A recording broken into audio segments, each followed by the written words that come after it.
जय श्री राम। आज मैं आप लोगों के सामने महान कवि, महान भक्त, राम भक्त, संत शिरोमणि तुलसीदास जी की जीवन गाथा के कुछ बिंदु को प्रस्तुत करूंगी, जिन्होंने रामचरितमानस के जरिए जन जन तक राम भक्ति की धारा को पहुंचाया। कुछ त्रुटियां होगी तो क्षमा करना। तुलसीदास जी के जन्म के विषय में विद्वानों में बहुत सारे मतभेद हैं। कुछ विद्वानों का मानना है कि इनका जन्म चित्रकूट जिले में हुआ था। कुछ विद्वानों का मानना है इनका जन्म प्रयागराज जिले में है। कुछ विद्वानों का मानना है इनका जन्म गोंडा जिले के सूकर क्षेत्र में है। तो अलग अलग विद्वानों के अलग अलग मत हैं। तुलसीदास जी का जन्म कहा जाता है 1554 में श्रावण शुक्ला सप्तमी के दिन हुआ था। आत्माराम दुबे और माता हुलसी के घर हुआ था। आत्माराम दुबे एक प्रतिष्ठित सरयू पारी ब्राह्मण थे। तुलसीदास जी माँ के गर्भ में 12 महीने रहे। 12 महीने के बाद जब इनका जन्म होता है तो माता हुलसी को असहनीय पीड़ा होती है। जिस समय तुलसीदास जी का जन्म होता है उनके मुख में 32 दांत होते हैं। जन्म लेते ही बालक तुलसी राम नाम का उच्चारण करते हैं, इसलिए माता हुलसी इनका नाम राम बोला रख देती है। राम बोला के जन्म के दूसरे ही दिन माता हुलसी इस संसार से चल बसती हैं। पुरोहितों के कहने पर कुछ अंधविश्वास थे, कुछ कुरीतियां थी।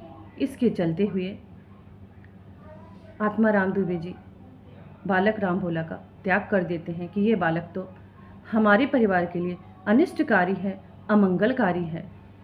मूल नक्षत्र में इनका जन्म हुआ था, इस कारण उस समय बहुत सारी अंधविश्वास, बहुत सारी भ्रांतियां थी।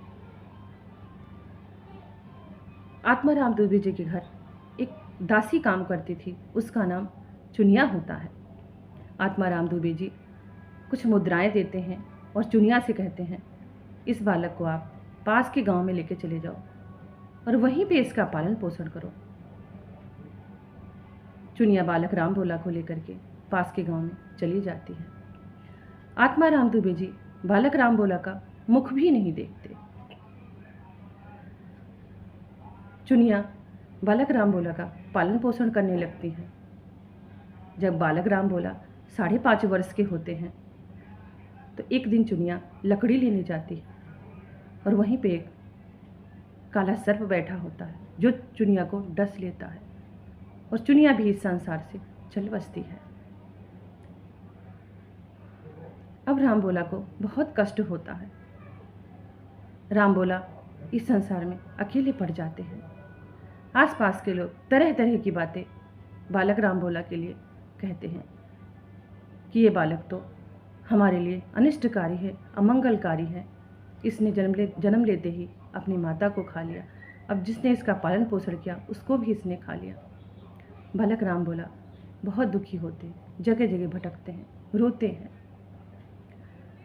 जगत माता पार्वती, माता अन्नपूर्णा को बालक राम भोला पर दया आ जाती है। माता अन्नपूर्णा बालक राम भोला से मिलने के लिए आती है। राम भोला पूछते हैं कि आप कौन हो माता? माता अन्नपूर्णा कहती हैं कि मैं आपके दूर के गांव की मौसी गौरा हूँ। माता अन्नपूर्णा बालक राम भोला को भोजन बनाती, खिलाती, उनका पालन पोषण करने लगती है। इधर जगत पिता भोलेनाथ गुरु नरहरिदास के पास जाते हैं और उनसे कहते हैं कि गुरुदेव आप सुकर क्षेत्र में जाओ, वहाँ पे एक बालक है राम भोला, उसको अपना शिष्य बनाओ, उसको अच्छे संस्कार दो, शिक्षा दीक्षा दो। भोलेनाथ जी के कहने पर नरहरिदास तुरंत वहाँ से चल देते हैं।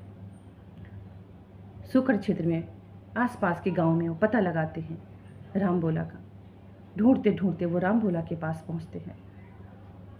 राम भोला को वह अपने पास लेके जाते हैं, उन्हें अपना शिष्य बनाते हैं और राम भोला को वो नाम बदल करके संत तुलसीदास जी रखते हैं। इसकी आगे की कहानी मैं अगले वीडियो में बताऊंगी। आपको ये कहानी कैसी लगी कमेंट करके ज़रूर बताना। जय श्री राम।